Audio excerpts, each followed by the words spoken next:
Mas eu estou ansioso para falar sobre a absolvição do ex-presidente Temer. Que coisa, hein? Que coisa. E que acusação ao Ministério Público, hein?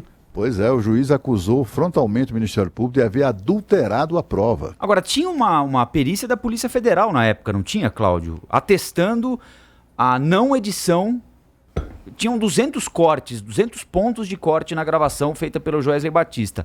Mas segundo a Polícia Federal na época, nenhum corte que permitisse concluir que houve alteração no conteúdo da conversa. Seria apenas a pouca habilidade dele, né? E um problema no equipamento. Então, o que eu sinto falta agora, é claro que isso vai ser melhor explicado a partir de hoje e tudo mais, que perícia foi feita diferente da feita pela Polícia Federal no passado, que agora mostra que a conversa foi editada, né? Porque é disso que a gente está falando. É possível, é preciso esperar mesmo, como você diz, mas é possível que a defesa tenha apresentado uma outra perícia demonstrando o contrário, né? Que foi adulterado, e o juiz examinou uma alegação e outra e acabou fazendo opção por aquela, pela alegação da defesa. Agora, é impressionante porque é absolvição sumária.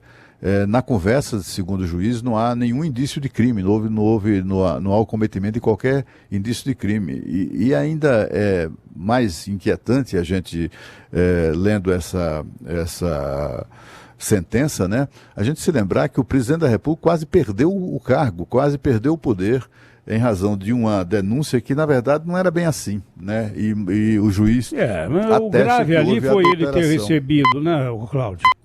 Que não foi crime, né? Mas que não era crime, né? E foram absolvidos também, sumariamente, o Joesley Batista e o Ricardo Saldi. Os dois e mais o presidente Temer. Ou seja, não houve crime algum ali. Basicamente, é disso que se trata. Foi anti-republicano, mas não foi criminoso. É o tipo da decisão, eu acho, que fortalece muito a lei de abuso de autoridade. Né? Eu tenho a impressão que fortalece muito os defensores da lei de abuso de autoridade, né? Agora há pouco eu estava aqui trocando mensagens eu fico aqui buscando essas coisas, como nós todos fazemos, né? Buscando informação, e aí eu tive aqui uma frase do governador de Brasília, o Ibanez Rocha, que é advogado, etc., e é um crítico, é um defensor da lei de abuso de autoridade. Ele diz, a frase dele é a seguinte: se a Procuradoria-Geral fez isso, imagine o guarda da esquina.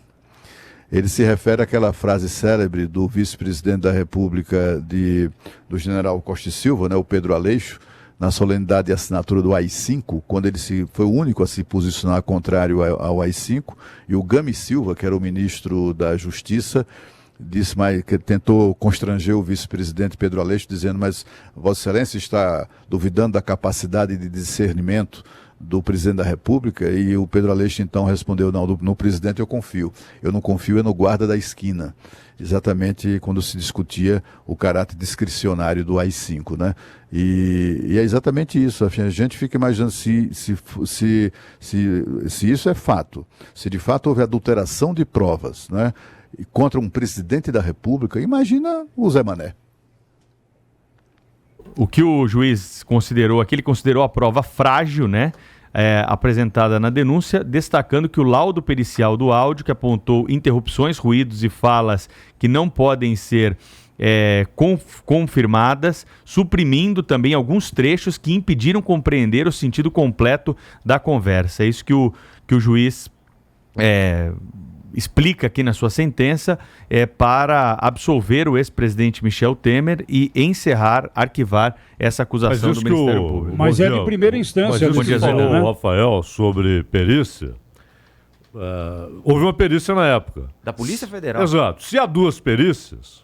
Porque se há duas perícias... Não há duas perícias. Ele falou o seguinte... Não, é porque o Cláudio levantou a possibilidade de os advogados terem levado uma perícia paralela. O que ele está dizendo aqui é que isso foi editado, né? Isso foi editado. O conteúdo original não é o conteúdo que foi utilizado pelo Ministério Público. O Ministério Público cortou trechos, mas o áudio é verdadeiro. A perícia diz que o áudio é verdadeiro, né? Mas há edições no áudio e alguns momentos que, na convicção do juiz, não podem ser confirmados pelo que está na denúncia. Acho conflitante com o que aconteceu no passado. Bastante. E tem... A gente está falando aqui da acusação de obstrução de justiça, né? Isso. Temos nos lembrar daquele outro episódio do Rodrigo Rocha Loures, saindo daquela pizzaria com 500 mil reais numa mala. A corridinha jogando Dolores. no porta-mala de um automóvel, de um táxi, não era isso? Aqui em São Paulo. Aliás, a demora para esclarecer isso aí é impressionante. Mas esse caso não tem a ver com esse processo em aqui. tese. Né? Não, e é importante ressaltar, também, vocês não falaram ainda disso, é importante ressaltar que é uma decisão de primeira instância essa, hein? É da 12ª Vara Federal. Mas é o fim do processo. Recurso, mas não cabe recurso, o Ministério Público pode recorrer. Sim. Né?